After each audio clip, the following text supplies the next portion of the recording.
Mordechai is here. Hello, Mordechai. Nice to not see you because I have this gray box. Oh, you're here. You all love not showing their faces. I'm bored here. I need to see faces. Otherwise, I could just teach you on the telephone. Don't you understand? This is live on YouTube now. Abroch. Yeah, that's how it works. All my hellos go on the YouTube. Okay. A pastoral visit to I my. just put it on. I just put it on. Okay. We're friends. You know what I mean? It's nice to see you guys, really. I'd love to be there. You all have to come back, right? I think we're opening up by Shavuos probably. You guys have to come back. Maybe in August. Maybe we should clean this man. You'll come back and we'll have 7 Tammuz of. Like a whole summer's month. Good idea, huh? Stretch your legs. Learn for 3 months in Cambria. I'll talk to the Anhola. I think it's a great idea. Maybe they won't let us in the country, though. What? They won't let us in the country, though. Oh, yeah, you people are heard about. We'll put you in plastic bags or things like that. We'll quarantine you for 2 weeks. They don't let you in if we quarantine you? No, they said they're not going to let anyone in for at least foreseeable future. Is that the story? I was supposed to go to a wedding in Tammuz in Teaneck. Tzvi Kamenetsky. I don't think that's happening. Again, that's it. They don't let Americans in. You guys are like Mitzrayim Chutz Machna. So far. So you have to scream Tama Tama Yikra. That's what it means. Kol Adar B'chut Tumas Eretz Ha'amim. Now we understand what it means. It's like a Tumas Saras. Okay, the Eibishter will help. We should have a tzlacha. It's bad news. Okay, so I'm starting the next parak, which is a brisa. Oh, let me open it up. It's a brisa, so we don't have it as a mishnah. I don't think we ever learned it together, so here I'm going to finally do it. I usually stop with the 5th. Okay, Zok the brisa Shanu Chachamim b'loshen HaMishnah. The Chachamim wrote things which are not the Mishnah, but they wrote it b'loshen HaMishnah. Okay, I wrote it b'loshen HaMishnah. Baruch Shabach B'Em Mishnasam. The Baruch Shem, we listened to their teachings. So they wrote it b'loshen HaMishnah. What did they write? Rabbi Meir Omer, Kol ha'osek b'Torah lishma. A person is Isaac in Torah, which means Kol Isuk, as opposed to the Maharal, which understands, if you recall from the Shurim and Nisset, that Isuk means doing things minimally, even without understanding. But we know that the opposite is written in Kol HaPaiskim, the Faket. Isuk means Iker Isuka is that. That's a Magen Avram. Okay? That's Iker Isuka. That's his Kviyas. Okay? That's where his head is at. That's called Lasuk. So it's the total opposite of the Maharal over there that we learned at Bismanoi. Kala Isaac b'ter lishma, what's meant lishma? So lishma runs around the Chaimalash. Tain is that the pshat in Rosh is lishma, l'shem alimut. The purpose of learning itself, not the purpose of anything else, which is an approach which he accepts. But there happens to be that there are multiple pashas from the Rishonim is mashma not the way. And even that pshat in the Rosh and the Dorm, I suggest you learn the sugya inside and decide whether you think that's the pshat. Pashtus the Shema means as the Shalah, it means the shame, l'shem Yediyas ha'alacha, l'shem Yediyas ha'torah. The Shema means the shem Yediyas ha'torah. Yediyas ha'torah. Why? Because you kaim mitzvah to kaim mitzvah. Chukosei teilechu shiyam olim b'torah. In orders, mitzvahs like tishmeru. You should want to do it because somehow this is Rasan HaKadosh Baruch Hu, that you will ultimately become mitzvahs. Other people, other Chassidus had brought down multiple places of the Shema in order to be dovek in HaKadosh Baruch Hu. Not dvekas. Reb Chaim Velasher understood that dvekas is some emotional thing. Swooning and rolling your eyes. So he says you can't do that when you're learning exercise. Well, what can we do? He didn't learn Tanya. If he would have learned Tanya, he would have understood that dvekas doesn't mean that. Not at all. It's a totally cerebral understanding that what I am doing here is internalizing the infinite wisdom of God, and this is the ultimate metaphysical union between me and God. That's what it means.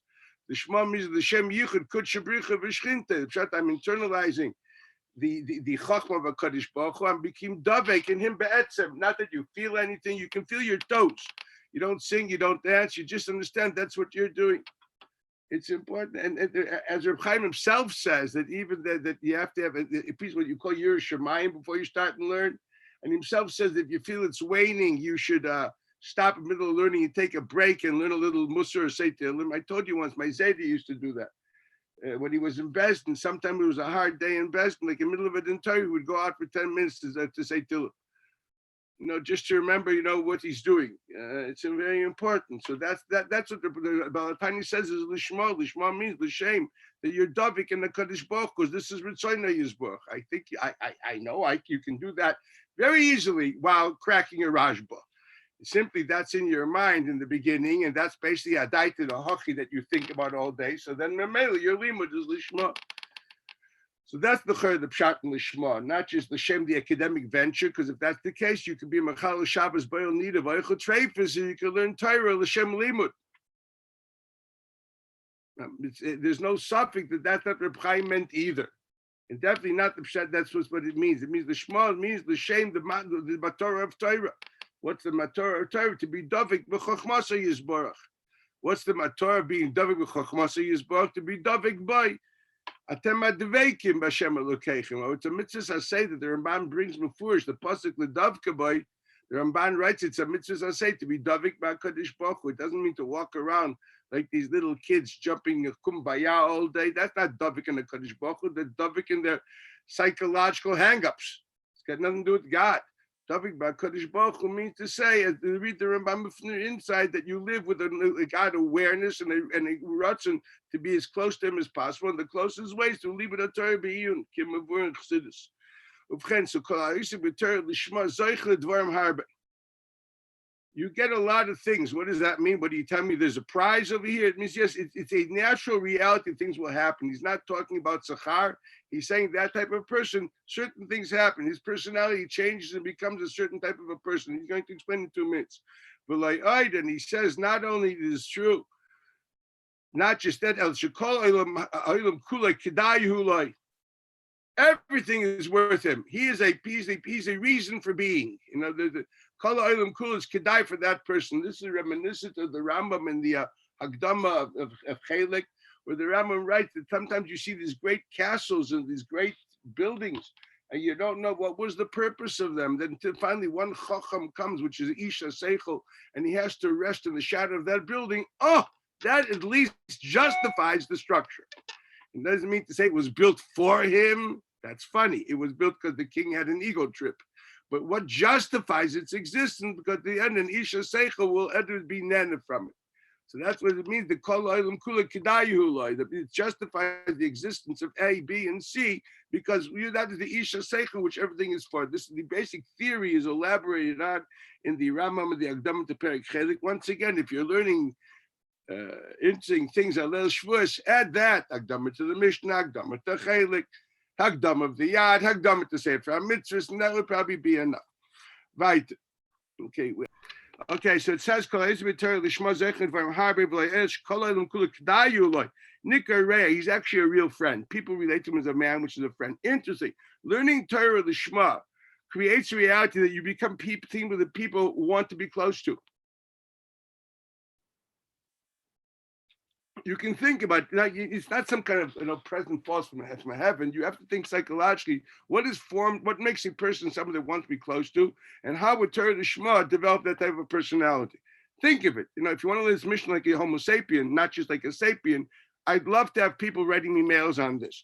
The next one is not just the person that people are close to. They more than that. Not only do they want to be fraternized with them, they feel love. They really like the person. Nikra Ohuv. So there's two things. You become it doesn't mean that you are the star of the party and you're the big backslapper with the great smile. No, doesn't mean that at all. It means a person that you want to be close to.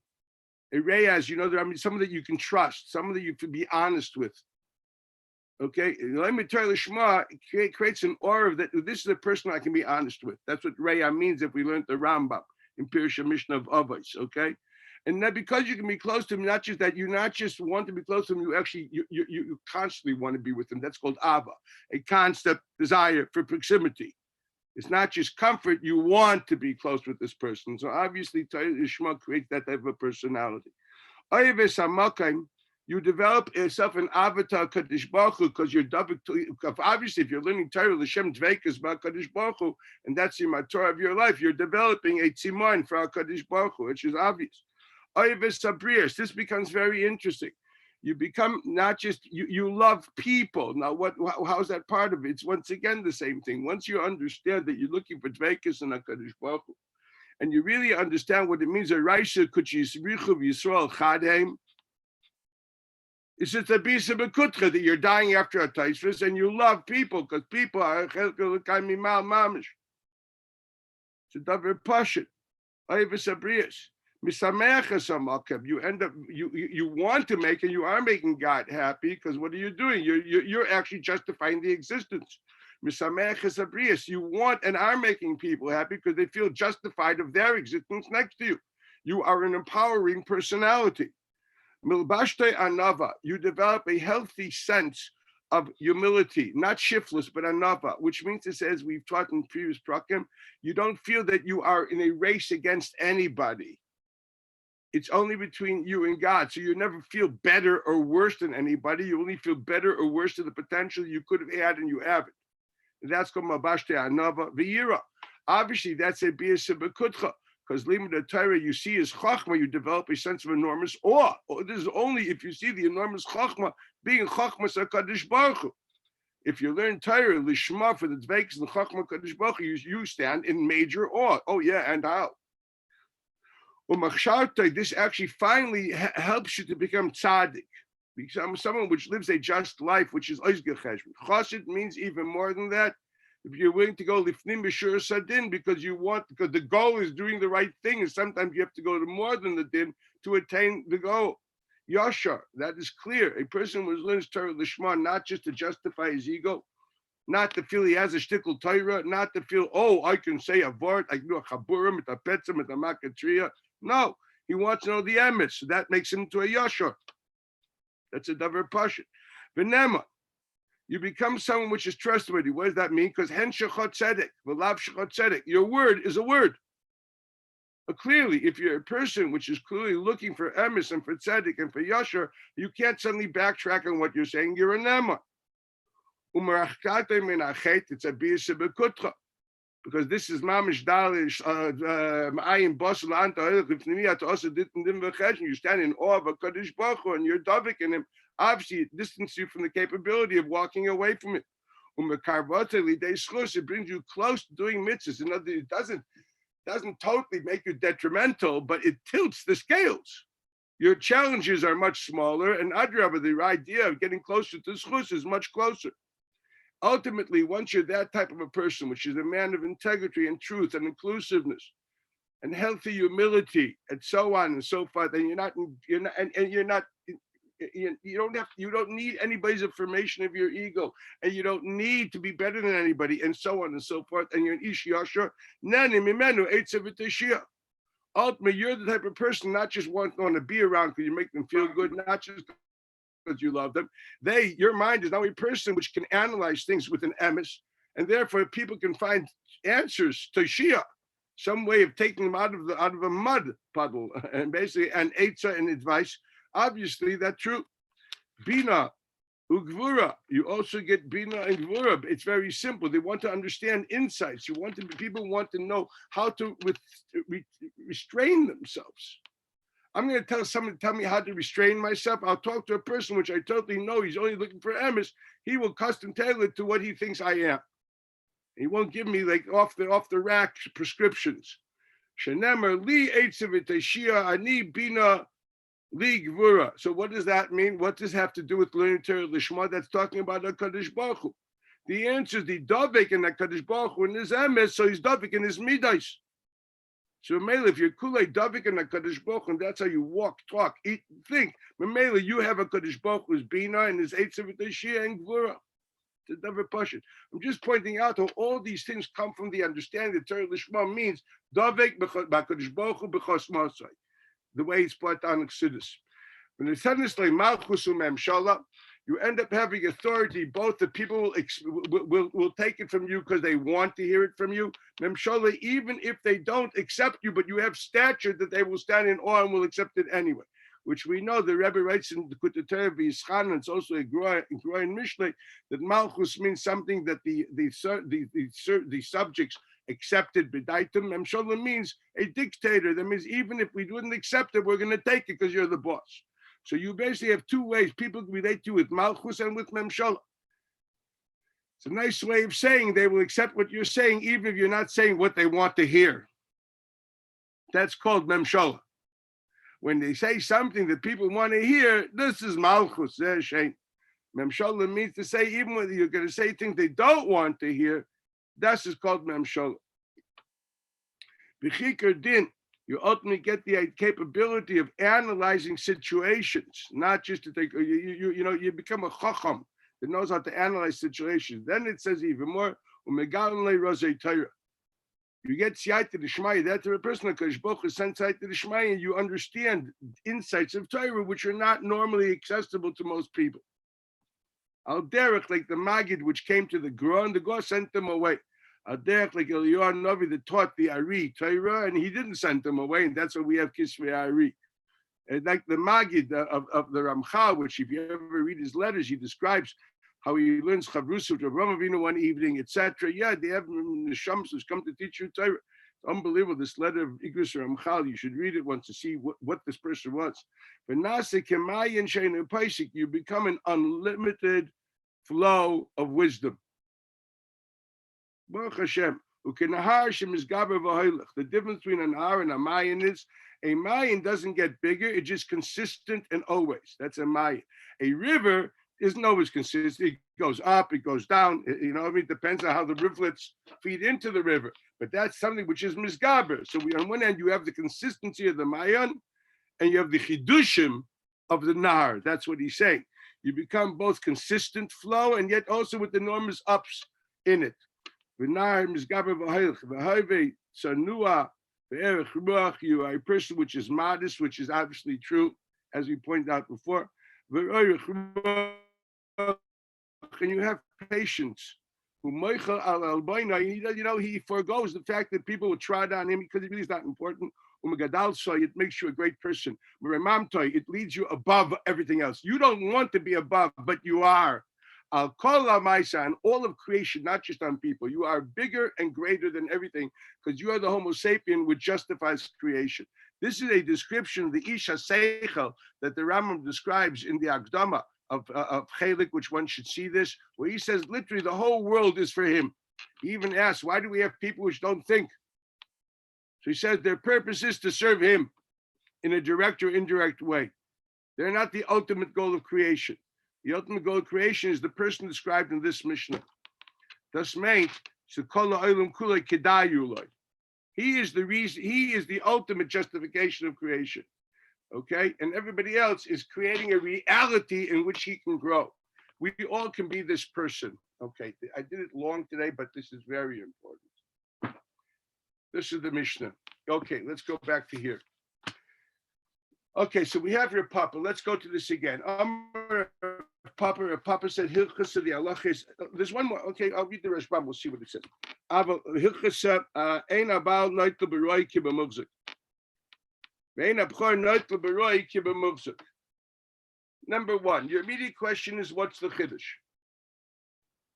What is the Chiddush? We have to understand, is there a machlokes by Baal? Is there a Chiddush by Baal? What is the Chiddush of Ein Baal Noitel Beroi Ki B'Muvzik? The din Ein Baal Noitel Beroi is a Gemara. Where's it in Kuf Yud Gimel? The Gemara says in Kuf Yud Gimel, let's read it. Amar Ravu, Amar Rabbi Yochanan, Amar Rabbi Yaneh, Amar Rabbi. Umote Baby Shmeid Rabbi Yeshua ben Korcha. Minayin LeBaal She'ein Noitel Beroi Ki B'Muvzik. Whence we know this known halacha. Now, usually when you learn a Gemara like that, you understand it would kach bo b'kabbalasam that the din was ein abal noitel beroi ki b'muzik. What does it mean b'kabbalasam? It means to say, as the Rambam said, that roiv halachas are a pirush mekubal misinai. Elamai, the Chazal constantly are looking, where is this pirush mekubal misinai inferred to in the Torah Shebiksav? And that's the roiv hadrashas shebi Gemara. 99% of the drashas of the Gemara are not the primary source of the halacha. The primary source is the pirush that Moshe heard from God on Sinai, Elamai, the job of the Gemara is to find how it's a pirush of which pasuk. Where do we see it in the pasuk? This is a pirush of a pasuk. How do we see it in the psukim? Through the Yud Gimel Midas, etc. The Rambam points out that anything which the Chazal, this is the only drush places we have where the psukim become a source of new halachas are halachas which were not given at Sinai. And the Rambam calls that divrei seifrim. New halachas which the Chazal derive from psukim through Yud Gimel Midas Shater Nidreshes Lam, the Rambam calls divrei seifrim. That's not that Moshe did not get that at Sinai.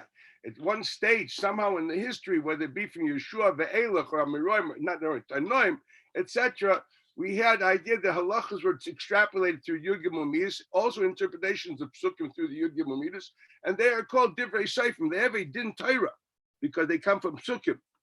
But as far as me and a mitzvah is concerned, as far as when it says Taryag mitzvahs nemer l'Moshe b'Sinai, that wasn't part of it. That's the Rambam in the Shroshim. Maybe you should learn that. It's very important to know this. Okay, so this is a klal. So see, what does he write? He writes that most psukim in the drushes and Gemara we're trying to find out which pasuk is that halacha that we know comes from which interpretation of which pasuk. Rambam actually said there are halachas misinai which do not come from any pasuk. That's what we commonly call halacha l'Moshe misinai. So what was given at Sinai was the Torah Shebiksav, the pirush of the psukim, which is called Torah Shebal Peh. For example, all hilchos sukkah, he says, he gave it together with the pasuk b'sukkos teish rishivas yamim. All hilchos tefillin, God gave it to Moshe when he said v'hoyle t'tafes beinei necha. Okay, but then he also told Moshe, look, I'm going to give you kelim to see how these things are found in the psukim. And that's now we don't the isuk of them Amiroim Tanoim is to find those psukim. But there are halachas. The Rambam gives a big list of halachas which don't come from psukim at all. They are called halacha l'Moshe Messina. In all these things, there's never a machlekes. The only machlekes is only in a case where it's not pirush makul Messinai and it's not halacha l'Moshe Messinai. What is it? It's something which we extrapolated later through the Yud Gimel Midas. There can be a machlekes. For example, there was never a machlekes that an esrik equals an esrik, although there's different drushes in the Gemara as to how do you know? Oh, there's no machlekes that tefillin beinei necha means exactly what it is, and taitafos means a black box which is square of cowhide or whatever behem kshera it is, etc. That was not a suffix. Okay, that's a bias bekutcha. Okay, the Rambam brings these out that there was never a suffix in history that ayin takas ayin meant money. There was never a machlekes in this ever in history. Okay, this is another pasha. The mashal lamites malachas, since they are inferred in the mikra, as the Gemara describes why and how. That's why they're not called halacha mashim nesinai. They're pirish. What does it mean? We take the concept of malacha from the Mishkan, and that's how we interpret the leisas malacha of the Chumash. So one pasuk or one mitzias in pasuk explains another mitzias in the pasuk. That's called the pirish mekulam misinai with a makar. So that's the chay when the Gemara says, how do we know? The anocha pshut is that this is a pirish mekulam misinai. No one argued on this. The question is, where's the source for this? So here there's two approaches. I say this in order not what could be a nafkamina. Nafkamina could be if you come from source A or source B, you must understand the nafkamina is for the agdora of the halacha. If it comes from pasuk X, it may have a different agdora than it comes from pasuk Y. I always give the example by ayin tachas ayin. And then how do I know this? This is basically based on a gra in Parshas Mishpatim, which I've quoted extensively. But I'll give an example. It says ayin tachas ayin, and the gra says the lamana emes, God wants you to pluck out the eye. The gra writes that the pshuta shel mikra is the emes of a Torah. It says Kodesh Baruch was emes v'chesame emes. That's the emes of pshuta shel mikra. And medrash halacha is not pshuta shel mikra. It's a way of taking the emes of a God and then applying it into the world we're in, and that may be differently. For example, it says by Ritzia, you're supposed to go to the mezuzah or the dallas. I got news for you. Ritzia b'mezuzah is puzzle. There is no din of ritzia b'mezuzah. It has to be bedalis. A pasuk shteitach mezuzah. Yet Baba Kabbalah that mezuzah is puzzle. So what did the pasuk mean by mezuzah? So Chazal say just like the mezuzah is standing, the doorpost stands, the dalis has to be standing. You can't put the deli, you can't put the wall on the floor and put him on the floor and take it then. That's the halacha. Avim pasuk shteitach mezuzah v'dalis. So the Gra that the emes of HaKadosh Baruch Hu is mezuzah works. For whatever the Ratzon of HaKadosh Baruch Hu, when that Chachma of HaKadosh Baruch Hu, which is mezuzah, is applied to Olam HaAtziyah, to our reality, it is translated into only Delis with Amida. It's a nice way of saying it's an evolvement in a practical application of how this theoretical law is supposed to be. So the emes of Torah is Delis a mezuzah, and the Lamaisa of Torah is only Delis ba'amida kim mezuzah. And he writes before Shloi Toiv of people that try to explain the Pshuta Shemikah according to Medrash Halacha, alluding to what we know as Malbim, Ksava, Kabbalah, and that whole discipline. He thinks they're off the charts wrong. Now that's a very important thing to learn. The Chavetz Shvuos, look at the first piece of Aderes Eliyahu in Parshas Mishpatim. Okay, so that's a very important yesod. So where's the nafkamina? Nafkamina will be, for example, it says the Moshe Ayin Tachas Ayin. So it depends which pasuk you learn it from. Well, where do we learn Ayin Tachas Ayin that means mammon from? It's a whole amid of drashas in the beginning of Chayvul. Where do we learn it from? It's a memory of Rebbe Lazar. The pasuk says, "Lo ysikru kaifer lenefesh ritzeach." We cannot redeem the life of a murderer. We can't. There's no kaifer for this guy. There's kaifer for the Baal Hashor. You recall that? There's kaifer for Baal Hashor. You also should that if by shor killed somebody, I'm be'etzev achiv misim shemayim. Elamai, the kaifer is paid to me. It redeems me. That's the getter of kaifer. It redeems me. So the pasuk says, "Lo ysikru kaifer lenefesh ritzeach." The fact that by shor killed somebody, you can't take that. You can give him kaifer, but you can't give kaifer if you did it on your own. Okay, so there's a drasha there. The nefesh ritzeach iyata lokeach kaifer. You don't take kaifer to save a life of a murderer. Ava talokeach kaifer the rasha ivarim she'enim chayzrim. But you do take kaifer for those organs which are plucked out and they don't grow back. What's that? Ayin tachas ayin, shen tachas shen, regel tachas regel, etc. Those are rasha ivarim she'enim chayzrim. And for that we do kaifer. What state in the Gemara that the getter of tashlumi chavalos is a getter like kaifer. That primarily you have a chiyuv of ayin tachas ayin, which is corporeal punishment. Elamai, there's a din mammon, which is paid to that. Where's the nafkamina? The Rambam says la halacha. What happens if you're maida in chavala? Are you chayiv or not? Am I chayiv or not? And the answer is that the Rambam, you're not chayiv. If you're maida in nezek, you're chayiv. You're maida in chavala, you're not chayiv. You don't pay nezek tzar ripu shevus and baishis by chavala. You don't pay al piatzmai. Why? Rambam doesn't explain, but it's a davar pashit. Because first we have to establish that you're a chayvel. A chayvel means a chiv of ayin tachas ayin. You're not nemet to pluck out your own eye. So there's no ne'emanis for the chiyuvim of ayin tachas ayin. It's only once there's an established chiv of ayin tachas ayin is there a din of kaifer on the ayin. And that's the pshat in Rambam that you're not nemet al piatzmai. It's not a knas. Nafkamina would be what happens if Adam came afterwards and are you still potter? No, in Knas you'd be potter, but not here. It's just like if you were maida that you killed somebody. Very nice. And Adam, you're not going to get killed, but if Adam come afterwards, they'll take you. Same thing here by Chayvel. You're not believed to take the pluck out my eye because I plucked out someone else's eye. But as soon as Adam comes to say, you do have a chiv of plucking out, I would translate it up practically into money. This is the Agdar which has to be remembered, okay? I don't know why I got into it, but this is the way it is. It's a very important yesod.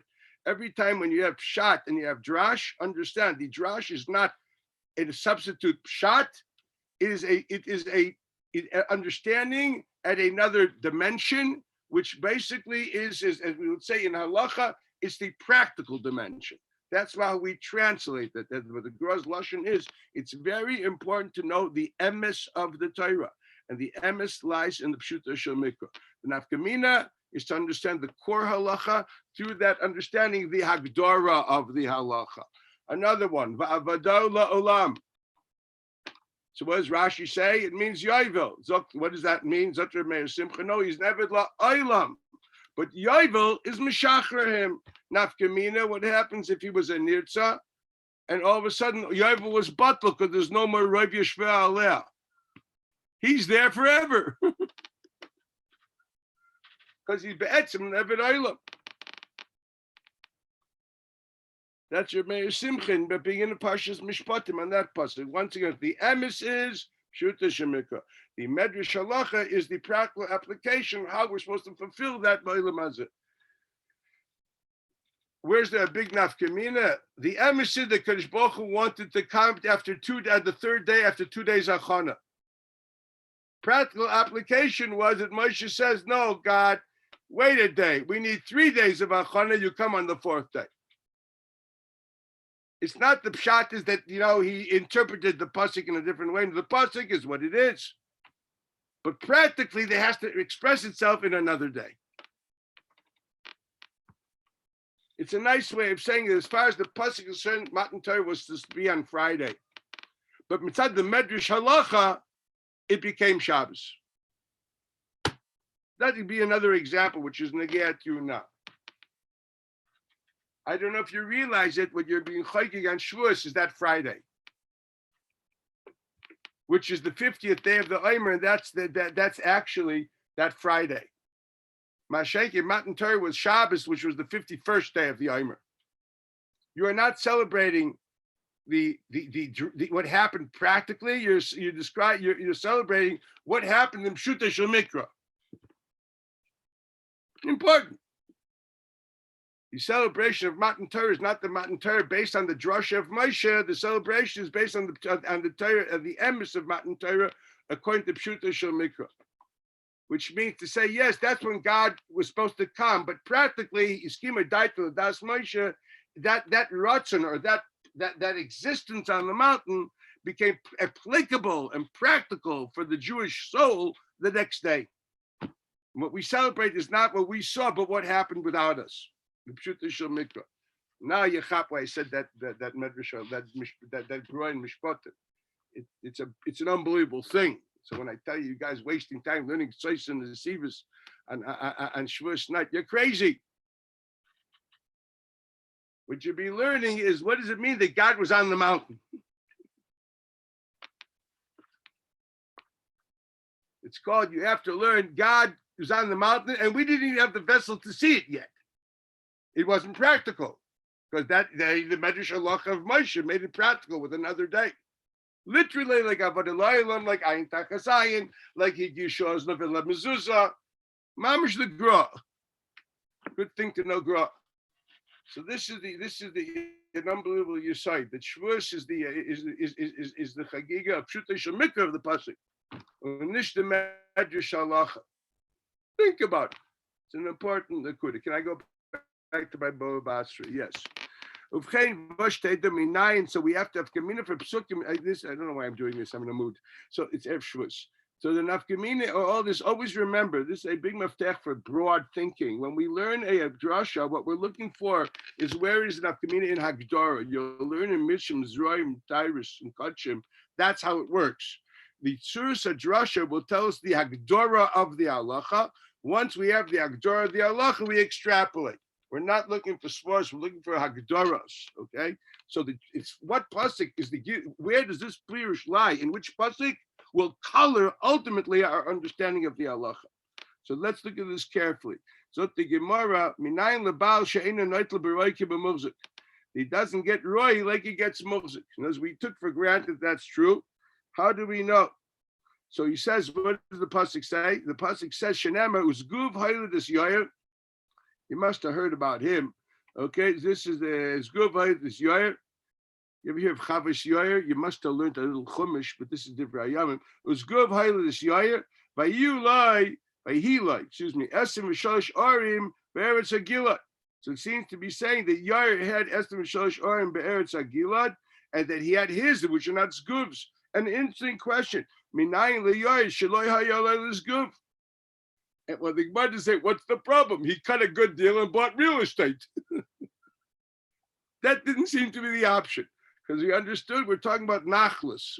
Having means as part of the nachla. We're not describing his private ownership of houses, because then we can describe, also had a street in Jerusalem. I don't know what he bought, where he bought his real estate. We understand the pasuk is talking about nachlas. So you're talking about nachlas. So why are you telling the Yair at 23? Look, he must have got it from Zgub. He wasn't Yair. Zgub is Yotzei Mitzrayim. So the Gemara Menai liYair Shaloya Lezguv El Melamed Shenos Zguv Isha Umeisa B'Chayeha B'Chayim Arishah. He married a lady, and she died before her father died. And obviously, the lady was a Bas Yechida. She didn't have brothers, and the klal is if there's no sons, you go to the daughter, right? Hello, you probably learned. Okay. Well, then what happened is she died before her father died. So what happens to that? But she was married already. This is the story with Savta. It was good. What happened over here? So who's going to get it? Yair. Yair is the son of Zguv and not Zguv. Why won't Zguv get it? Because Zguv is basically nothing more than a husband. Okay, and since he's a husband, and this did not belong to his wife yet, it was Roy to go to her, not a Mulsik, because her father was still alive. He's not going to get it. Who's going to get it? Well, we learned also the Rashbam, just like a Ben HaBen gets it, also a Ben Abbas gets it. That's didn't Ben Ein Loi Ayin Olav. We learned that in the Rashbam. A grandchild is a direct Yerush of a grandfather. It's not just it's from the mother or the father to him. No, he's a direct Yerush of a grandfather. So that's why Yair had this. This is what. So what did we see? We see clearly there's a possibility of Yair having something be Yerusha, but he didn't get it from his father. So the Gemara takes for granted. I'm not going into the other possibilities. The Gemara takes for granted the only option would be a case of Roy by Baal. This is what he takes for granted. Then there's another pasuk. It says, "Velazar ben Aaron Meis," and where do they bury him? Begivas Pinchas benai. In the Giva of Pinchas, it was probably his first. No, he was buried. How did Pinchas get this Giva? I'm alive. It should be Givasa. Irish the Pinchas. What's meant to give us Pinchas benai? Who can give us Pinchas? So the Gemara doesn't think it means that after the Yerushi immediately had a Chalukah before the Kvura, and this became Pinchas, and that doesn't make too much sense. I usually, Mason Mutal Lefanov, we don't do with Chalukas. I'm trying to understand where the Gemara is coming from. So we understand this was his, even when Elazar was alive. Now, how could Pinchas get something which is his Yerusha? We're not talking again about acquisitions. Obviously, we're talking about Yerushas. That is Nachla. How does he have it? So obviously, it means to say once again, as it says in the Gemara, "Minayin lepinchas shoel Elazar, melamed shenosa Elazar isha, umeisa b'chayim arisha, umeisu b'arisha, v'yosha Pinchas." Vayva Omer. So the Gemara says the reason why there's a tzrichas for these two drushes. Those tzrichas are important, but you're not learning Kuf Yud Gimel. So this is the Gemara. It's an off in the Gemara. So if that's the case, what's the big deal? Is there anybody arguing? No, it's a Pirsha Makubah Messina. The only question is which one. That's the Chor of the Shaila. So what's exactly the Chiddush that a Baal is Ein Noitel B'Roi Kiva Mulzi? Agoysi Hashikayach. Maybe you should give me a cup of tea.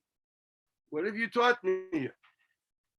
What have you taught me here? So here it gets interesting. Look at the Rosh. Now, how do you normally understand? Chazal simply know halacha, and now they want to know where the source is. Now look at the Rashbam there in Kuf Yud Gimel and see what he said shot in the Gemara. And your obvious question is going to be, what forces him to say this? Look at the Rashbam in Kuf Yud Gimel. Beroi, first widened out line. Kigayin shemesa ishtei v'achakach mesa via. The nachlazu ro'ui la ilo ha'isa ke'emes. Minayin shelo yirash elekrei ve'a mitzad ha'av. Oy b'no yirashana shaben yerishes kenai. Kidich se b'im ein lo bas ayin olav. Shaben abbas yerish avia. Isn't he sweet? Why is he telling me the alternatives? The question is, the husband is Yerush or not? Why is he telling me the alternatives? Why is that pertinent to the sugya? By the way, the other people, and then he says, tell me who's in line.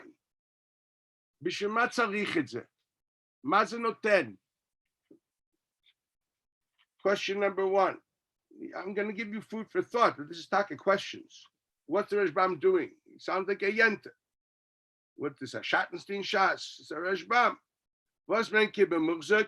Yerusha shehi muchzek is kvar koidem misasa. Kigain shemesa via v'achar kach mesa hi. Uminayin shelo yirish. Now what's this? What does he say here?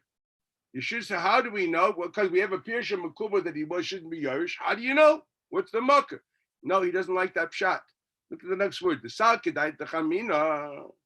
We would have thought, Kivin the Baal Koidin Libna Liyosha. The fact of the matter is that in Muchzik, if you have a son and she has a husband, Yerush is about his Koidin. It's a Davar Pashat. Okay? So he's a Yerush more than the son.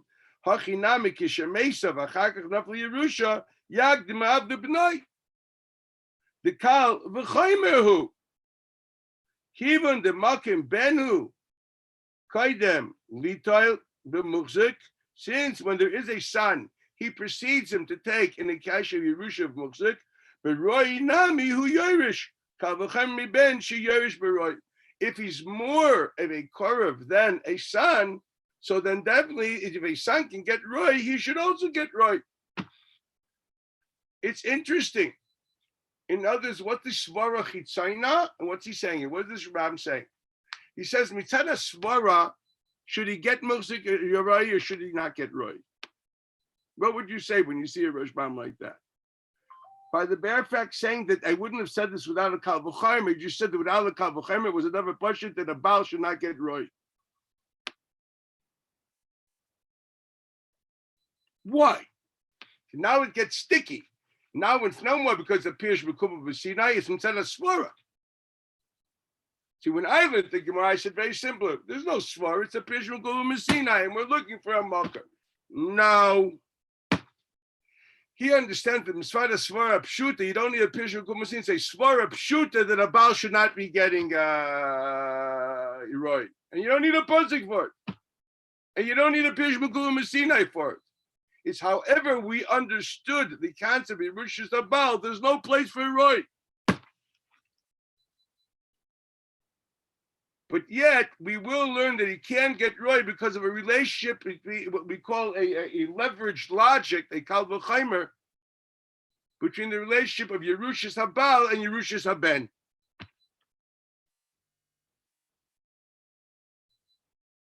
In other words, what are you saying?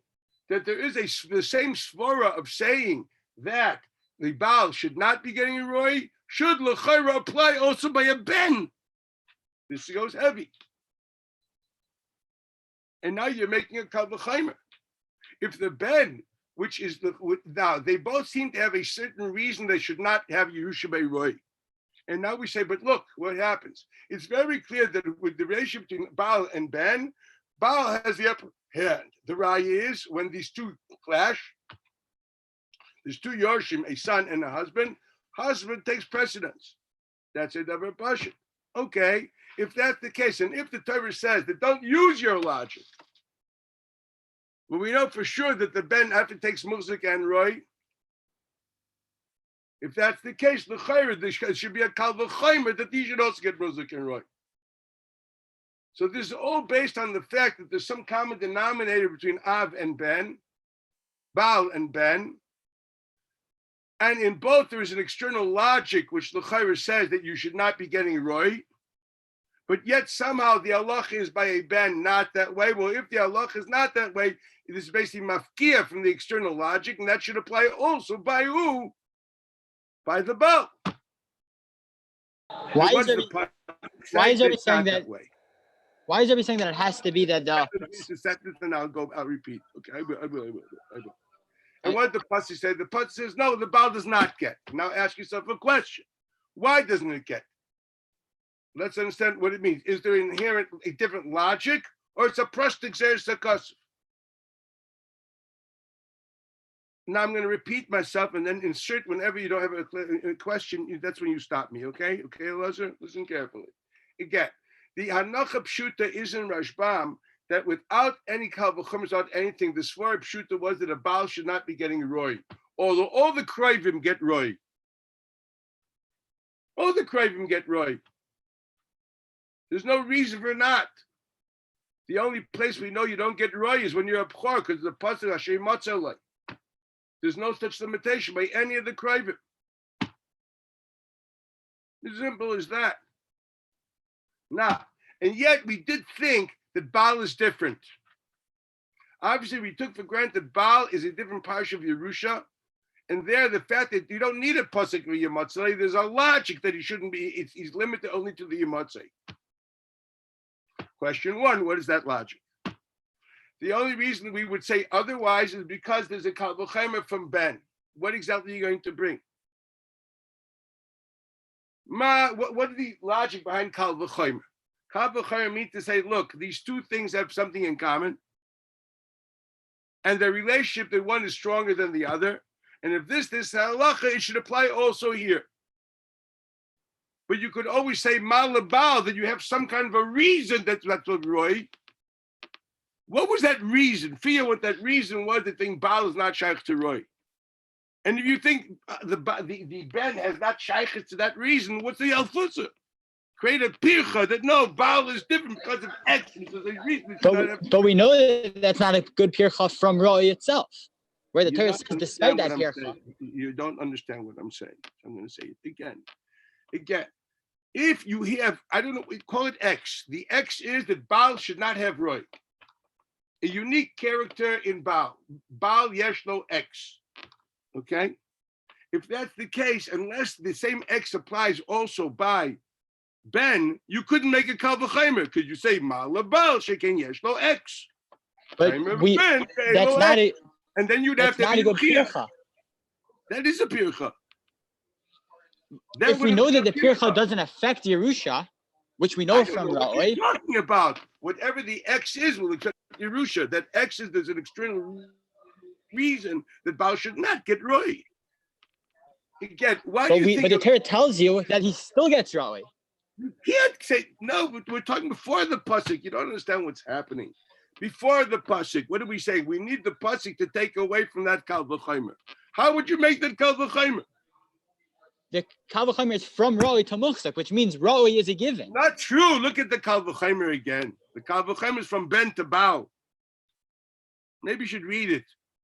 Ben to Baal from Roy to that, just like the Baal beats the Ben by Roy, it should also be by Muchzak. If the Ben, which is weaker than the Baal, gets Muchzak, Roy, the Baal, which is stronger than the Ben, should also get Roy. You read the kal v'chomer. But if inherently Baal is something totally different than Ben, you'd say Ma'ala Baal shekain X. Muchach mikan, this is what I call teaching how to read. Muchach mikan, that no, there is something unique about Baal, and there's also something unique about Ben. Two things are unique. And they're therefore hypothetical, and that they share. They share something unique, therefore you can, and therefore there is a reason, there is a possible reason to say why the Roy will not work by a Ben either. And yet we know it's not that way. Then you have a kal v'chomer. So what is unique about Baal, and what also can be unique about Ben, which would give them a common denominator. In which there's something unique, that common denominator, which by Baal should logically mean he should not have Roy. And then we have a chiddush that Ben, although he has something similar, yet he does have Roy. And then you would draw a kal v'chomer. That's called learning a kal v'chomer. But what is this? What is this? What is the unique character of Ben? It's very clear we're talking about Ben versus Baal. No one's looking from other Yoshim, okay?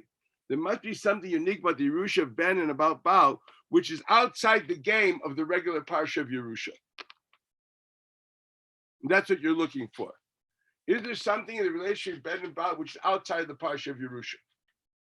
Outside the regular parsha of Yerusha?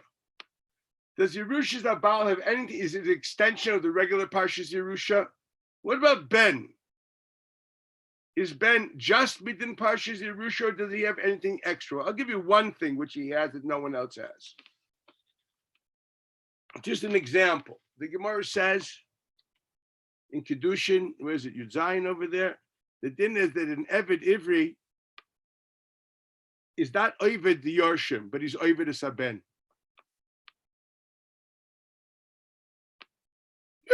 Interesting.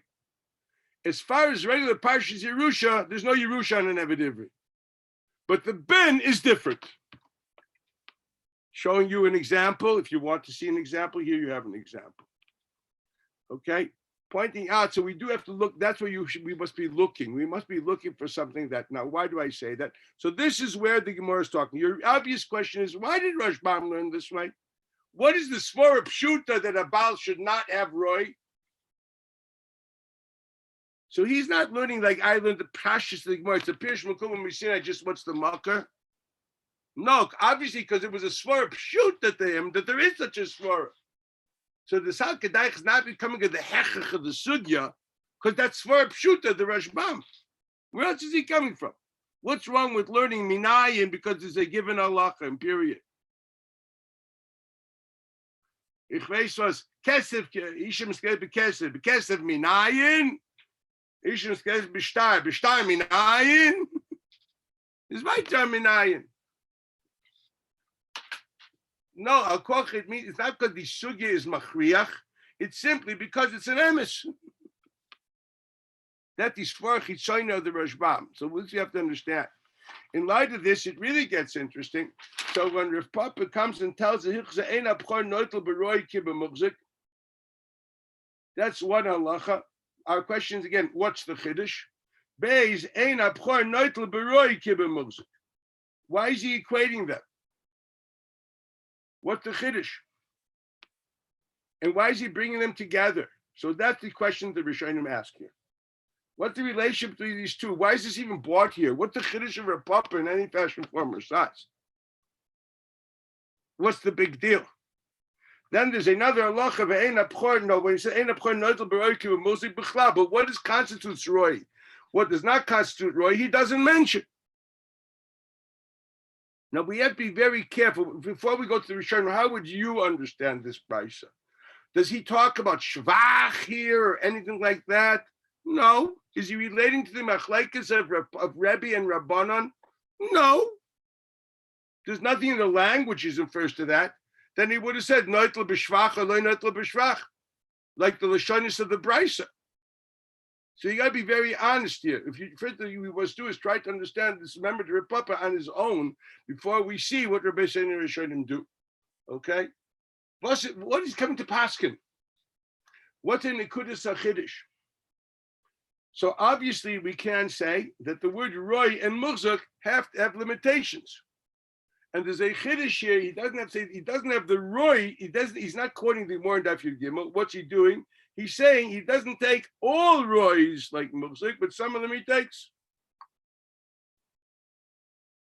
Now he's not putting them together in a box. And there's no machlek, but that's also not a machlekes. So and he doesn't say ena baal ve'ena bchor noiten b'roi ki b'muzik. The implication he's pointing out that each one of them has a separate agdora of roy versus muzik.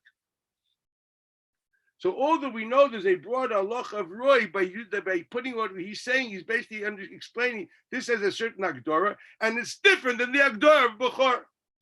Then this makes sense. That's the chiddush of Rav Papa. What am I saying? There are two separate halachas, and therefore have two separate agdoros. The din of ein abchor not the b'roi kemuzik by bchor is lav dafka the same. Is not the same reason for ein abchor not the b'roi kemuzik by a baal. And now, since it's that case, we can understand it could be nafkeminis la'alacha. What is the agdora of roy versus muzik in each one, depending on the pasuk? As we said before, the pasuk is the agdora of the halacha. If you learn it from Matanik Rachmana, or you learn it from Yimatze, two possible drushes. If you read the Ramah, I sent you a bunch of Rishonim. I sent you a Ramban with the Ramah. I sent you stuff. There's a lot of stuff to learn. Rimagash. These are the issues that they deal with. So l'chayre, you could simply say he's bringing both known halachas, pointing out that they have two different agdoras. It's very clear. What's the mucker of Ein Abal Roikiv Muzik in the Emes? It's not from the pasuk, according to the Rashbam. It's from the Svara Chitzayna. The pasuk is only to be mafkia from the Kal V'Chomer. But once you took away the Kal V'Chomer, why is Bachor Baal not Roikiv? Because the Svara Chitzayna. Now find that Svara, and that will be the Agdor. Masha'en came by Bachor. That's not true. Before there's another halacha. It's another halacha of what? Of yimatzalai, ademoteliyadai, matanikai rachmana. Well, then what we called muzik and in that context. And this is the member of Rav Papa, I would understand, before I open up the Rishon. The member of Papa is to point out there are two halachas of Rav Muzik, but we're not writing ein abal ve'abchor, but simply say ein abal A, ein abchor B. I'm saying they are two separate halachas. And this is Ramish Pirash, Bam Lishitasa, and Kuf Yud Gimel that points out one needs a pasuk. By Pchor, you need a pasuk. Masha'enkin, by Baal, it's a Svara Pshuta. It's not a pasuk. The pasuk is only mafkia from the Kal V'Chomer, which the Kal V'Chomer would be mafkia from the Svara. Undo the Kal V'Chomer for you're left with Svara Pshuta. The pasuk is only Megala that we don't say that Kal V'Chomer. Now your real question becomes, well, why don't we say that? If that's the case, let's try to understand what was the understanding of the Kal V'Chomer. And now when the pasuk does it, is it just saying Exeris HaKasuv? Or is it saying no? He's pointing out that Al Kocha, we have to reformulate that this Kal V'Chomer is not right. Many times you have svaras that you need to prove. And this proves a certain rethinking which undoes the Kal V'Chomer. That's what we understand. It goes back to Svara Chitzayna. If you're going to say no, the Kal V'Chomer is right, and there is no more Svara Chitzayna, but it's Exeris HaKasuv. If that's the case, why isn't a Baal Noitel Muzik? Because it's a pasuk. If I understand that the pasuk only undoes the Svara of the Kal V'Chomer, so then why doesn't the Bchor get a Baal get a Roi? Because there's a Svara Chitzayna. But if I believe the Kal V'Chomer is correct, and Kal V'Chomer is not just a Yalfusa, any boy who knows that Kal V'Chomer is something that can be done midas atzmai, because the Kal V'Chomer is svara. Okay, so the Kal V'Chomer is a svara which undoes that svara chitzayna. Well, once that's undone and alpha became there's a pasuk, that means the top you can't take roy, not because of the svara, it's because of the Exeris HaKasuv. So that's the shaila on the table. Is it Exeris HaKasuv ba'alma, or is it back to svara chitzayna? Stum of the milsa, if we will analyze this like good people, it will. I can tell you now at the end, it comes out what I really think it is basically we're back to Svara Chitzayna. And that exactly, it takes time to explain things. Okay, what's the mucker of all this? The mucker of all this is a Gemara in Erchin. Now there's a few things I'll tell you a Gemara in Erchin. The Gemara says in Erchin, Chaf Hey, here, I'll read a Mishnah. The Mishnah says in Erchin Chafei, if you're Magdish to stay Achuza, regala, ain't a Yotze Miyod B'Yovel. Rashi, Lias Mischalekes Lakayanim. If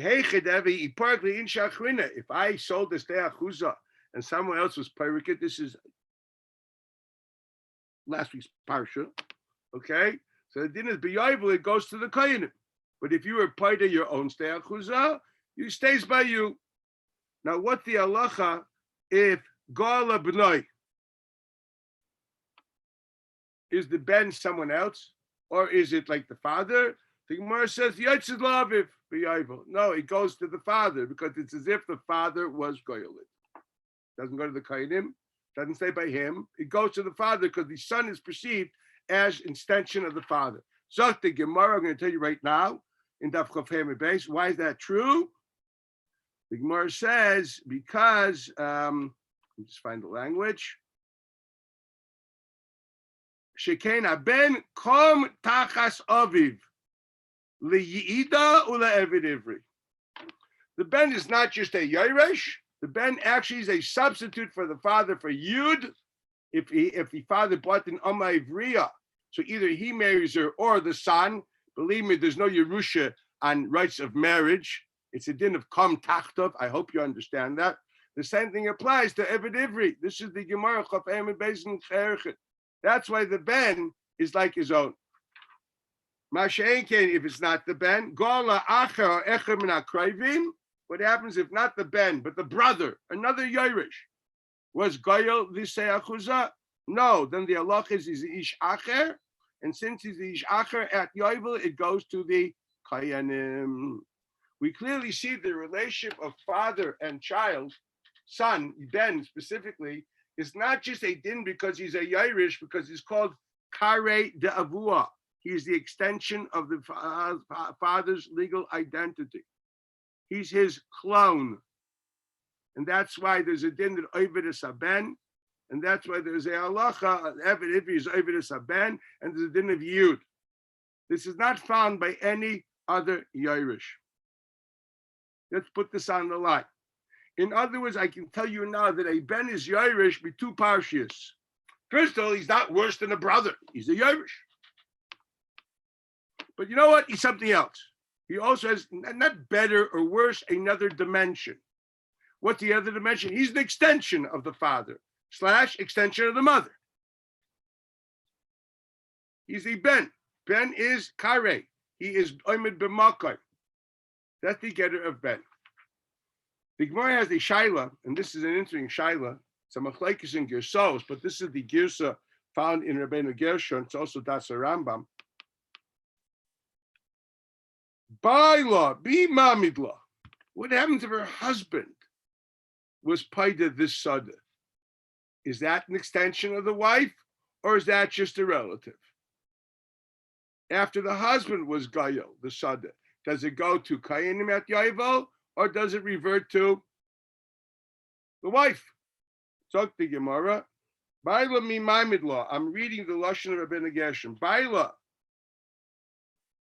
Sada she'ushala b'yayvel mi chashvinan ki'ilu he atzma galtai. Do we say the husband is also like the wife? Interesting idea. Not that he's like the wife. So what does the Gemara say?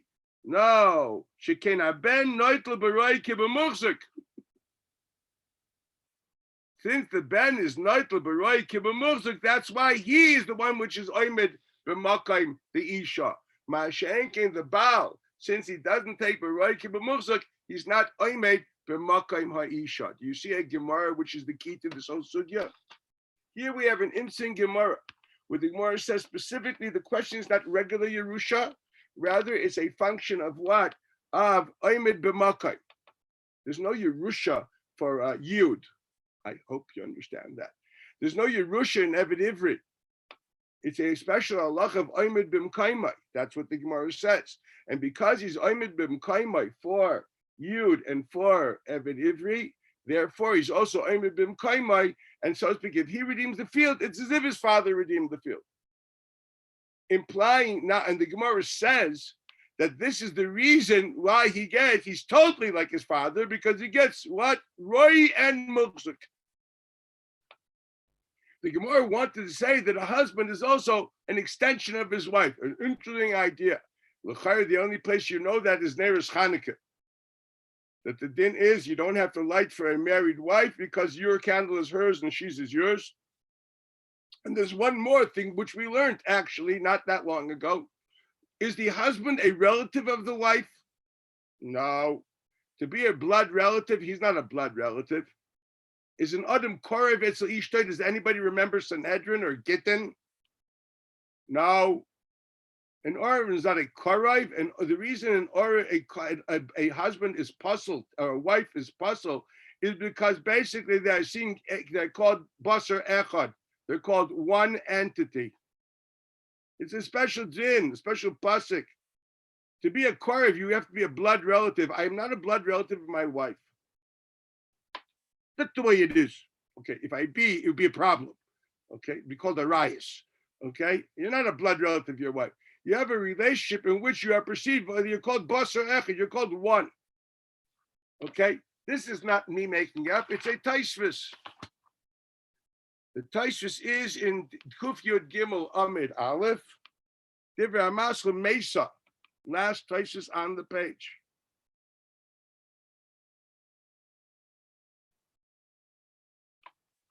V'im Taimer Frek Taisvis Akasha. Ben Yerush Beroi Nichse Imai. A ben is Yerush Beroi, the Nechasim of the mother. Ubal ain't a Yerush. Baal does not get Yeroi. Minolon the Baal Kaidim the ben. So if that's the case, the seems to be the husband is less Yerush than the son. Where is the source that when there's a father and when there's a husband and a son, that the one who gets first is the husband? Why? So Taisha answered the Yeshleima. Kivan Shabal ein Yerush Machmas Kurva. He's not inherit his wife because he's related. He's not related. Ella Machmas She'erus, which means to say what? Shehem Chashuvim Kebasar Echad. Is that, do I need more explicit than that? She'er means to say basically they live in we'll call it a intimate relationship. And this makes them into one unit. Basar Echad. I'm a first year Taisvis. It's a davar pashut. So now we know. One thing we already know, things that are happening here. We know that Ben he's a relative. He's definitely your Ben is your blood relative, and he's also something else. He's also he's like one with you. He's got two strikes going for him. The Baal is not your relative, but he definitely is called Basar Echad im Ishtai. That's the Lashon of Taisvis, isn't it? Now please go back to the Gemara in Erchin. Tell me pshat in that whole Gemara according to this. In light of that, please tell me pshat in Rashbam that we just learned Kuf Yud Gimel. This will shed all the light you want on our sugya here. I will see you guys Sunday. Okay. Learn the Ramban and the Rimegash and the Ramah on this Rashbam. It's like very important. It's a lot, so you might as well learn it. It is a lot. It's like 2 pages of Ramban, more than 2 pages, and the Ramah is a big piece, and the Rimegash. You enjoy yourselves. It'll be a pleasure to know that you know it. Bye. Kol Tuv. Love you all. Bye.